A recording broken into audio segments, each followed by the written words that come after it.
In a democratic governance like the one practiced in Nigeria, three arms of government is in charge of running the affairs of the country. The legislative, which should make laws, confirm appointments made by the executive and act as a balance, while the executive implements projects agreed by both arms of government, among other functions. Now, the third arm of government is the judiciary, and it is saddled with the responsibility of adjudication, whereby a court determines one who is guilty and administers punishment to anyone who has breached the law. These functions are necessary for the smooth running of any democratically led country. And so if friction creeps into their relationship, the country suffers. In Nigeria in recent times, the relationship between the legislature and the executive, well, hasn't been that cordial as much as Nigerians would have liked it to be. And this may have reduced the rate of achievement of some national development goals. That's why we're discussing the executive and the legislative on this episode of Big Story. I'm Ini Thompson. Distinguished colleagues, those in favor that will reserve back to plenary roll, progress, say aye. Those against, say nay. The ayes have it. 109 members of the Senate elected to guarantee equal representation of the 36 states of Nigeria. Their functions, while representing the interest of the people of their constituencies, include establishment of committees of its members to scrutinize bills and the conduct of government officials. Establishment Bill 2017. The Senate has the unique power to impeach judges and other high officials of the executive, including the Federal Auditor General and the members of the Electoral and Revenue Commissions. This is, however, subject to prior requests by the President. All these nominee, reappointed, new appointment, what of if we refuse one? Before any bill may become law, it must be agreed by both the House of Representatives, which is the second arm of the National Assembly, and the Senate, as well as receive the President's assent. In favor of the motion as amended, say aye. Those against say nay. The ayes have it. Should the President delay or refuse assent to the bill, the Assembly may pass the law by 2/3 of both chambers and overrule the veto, and the President's consent will not be required. Senator DINO and Senator... The Senate also confirms the President's nomination of senior diplomats, members of the Federal Cabinet, Federal Judicial Appointment, and independent federal commissions. And this area of their function has caused friction in the relationship between the lawmakers and the Presidency in recent times.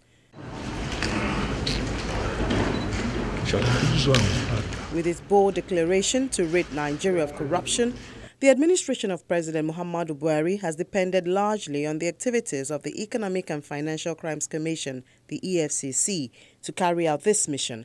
However, confirmation of the man at the helm of affairs of the agency, Mr. IBRAHIM MAGU, may be a distraction to the well-applauded mission.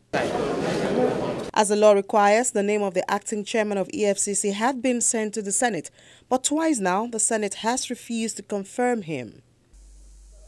Mr.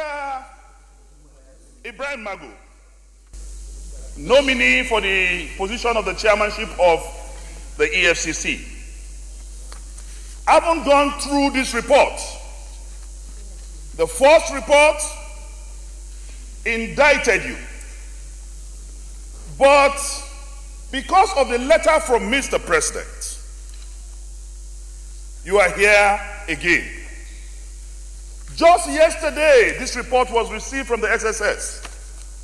Mr. Chairman, if I have your permission, I want to read paragraph 14 of that report. Paragraph 14 of that report reads thus: in the light of the foregoing, many other issues have been mentioned. In the light of the foregoing, MAGU, M-A-G-U, MAGU in capital letters, has failed the integrity test. Paragraph 14. Page 5, paragraph 14. The last page. In the light of the foregoing, MAGU has failed the integrity test and will eventually constitute a liability to the anti-corruption drive of the present administration. When I read this morning, I also want to inform you, Mr. MAGU, if you are not aware, that every nominee that comes to this Senate, we do request for screening by the SSS. It did not start with you, it will not end with you. The issue of letter from DSS has been raised. I have 2 letters here. None of them is addressed to you. One is addressed to the clerk, one is addressed to the to National SA. That is what has been done. If there were 2 letters written to the clerks, I would totally agree with what you are saying.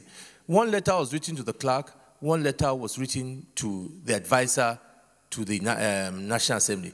Now, yesterday, the same agency referred to one of the letters. I think if there was any ambiguity beforehand, that has been there. But as you rightly said, this is a matter that we have ruled about, and I think it's important for us. We should not rubbish an institution.